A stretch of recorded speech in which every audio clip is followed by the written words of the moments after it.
I'm just trying to make it all make sense. More You No podcast.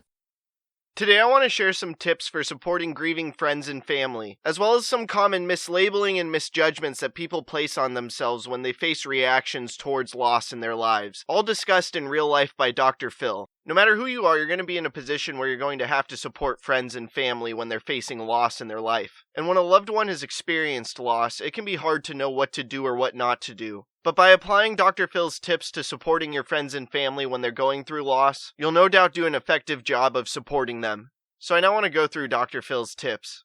The first is, when appropriate, talk about their loss. You may think it's better to avoid talking about their loss, but discussing their grief may be just what they need.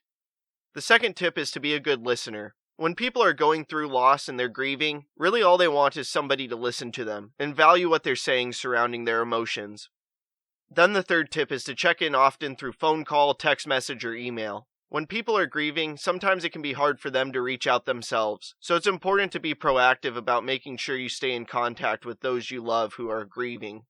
Then the next tip is to support them non-verbally, and what this means is to hold them, listen to them, or just sit with them in silence. What it comes down to is just knowing you're there really helps.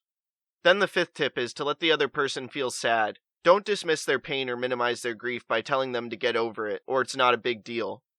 After that, the next tip is, if it seems appropriate, share your own experiences with loss without losing focus on the person who is suffering. You not only share perspective that can help them out, but also show a level of understanding.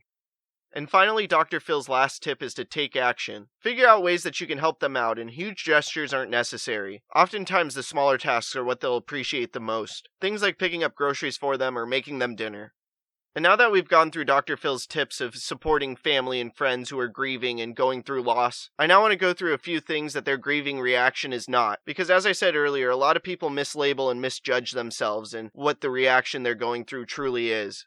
So the reaction towards their loss is not a psychosis. They need to understand they are not going crazy even though they might be feeling that they are. They're just simply mourning and grieving. Next, their reaction is not necessarily a long-term clinical depression. They may absolutely have symptoms of depression, such as loss of appetite, trouble concentrating, sleep problems, fatigue, low energy, or irritability. But these are all reactions of simply a reactive depression, spawning from the loss itself, and not something that will be long-term. Another realization they need to have surrounding the reaction towards their loss is that it's not a particular defect to experience continued feelings of anger, sadness, or an array of other emotions. It's normal to be moody and for it to take time to get over the loss, whether it be 2 weeks, 2 months, or 2 years. And regardless, they just need to understand that with time, everything will get better. They also need to understand that their reaction of grief is not a pain that will likely stay the same for the rest of their life. They must not only understand that it will take time to get over the grief that they're going through, but also be proactive about getting through it, and doing what's necessary day by day to improve.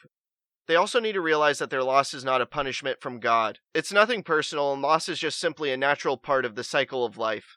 They lastly have to understand that loss doesn't have to be just an end. It can also be a beginning. No matter what type of loss it is that they're going through, they need to understand that there's much more life ahead of them.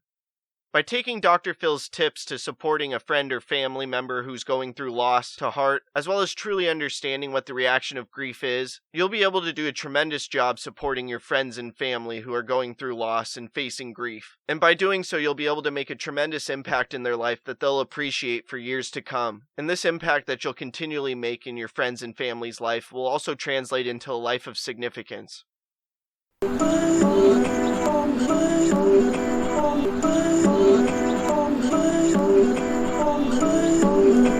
I'm just trying to make it all make sense.